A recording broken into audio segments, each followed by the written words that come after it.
ঘড়ির কাঁটা যখন স্নায়ু কেটে দিচ্ছে তখনই ব্রাজিল খুলল বজ্রের বাক্স। সমতা, জবাব, যোগ করা সময় আবার শেষ ঘা। মাত্র কয়েক মিনিটে ম্যাচের বুক চিরে বেরিয়ে এলো সেলেসাওদের পুরনো পরিচয়। ক্রোয়েশিয়া ভেবেছিল তারা আগুন নিভিয়েছে, ব্রাজিল দেখালো ভস্যের নিচে তখনও দাবানল বেঁচে ছিল।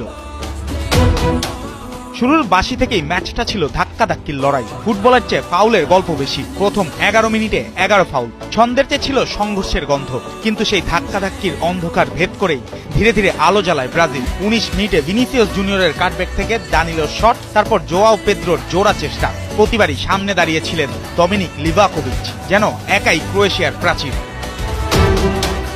তবুও প্রাচীর তো একসময় ফাটে। প্রথমার্ধের যোগ করার সময় আগে বিপদ সামলান বেন্তো, বুস্কোভিচের হেড ক্রসবারে উপরে ঠেলে, আর তার ঠিক পরের ঢেউই ব্রাজিলের আঘাত। ভিনিসিয়াস যেন ডান প্রান্তের তুলি হাতে শিল্পী। 3 ডিফেন্ডারকে কাটিয়ে তার মাপা কাটব্যাকে দানিলোর ফিনিশ, আর ব্রাজিল পায় লিড।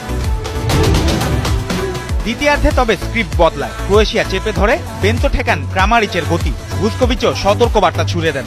শেষ পর্যন্ত 84 মিনিটে ব্রাজিল বল ক্লিয়ার করতে না পারলে লভ্র মায়ের সুযোগটা নেন শিকারীর মতো। স্কোরলাইন 1-1, আর ম্যাচ তখন আগুনে লড়াই। সেই আগুনে সবচেয়ে বড় স্ফুলিঙ্গের নাম এনরিক। মাঠে নেমেই সে বদলে দিল আক্রমণের তাপমাত্রা। ব্রাজিল হঠাৎ আরো সরাসরি, আরো ধারালো। 88 মিনিটে বক্সে তাকে ফাউল।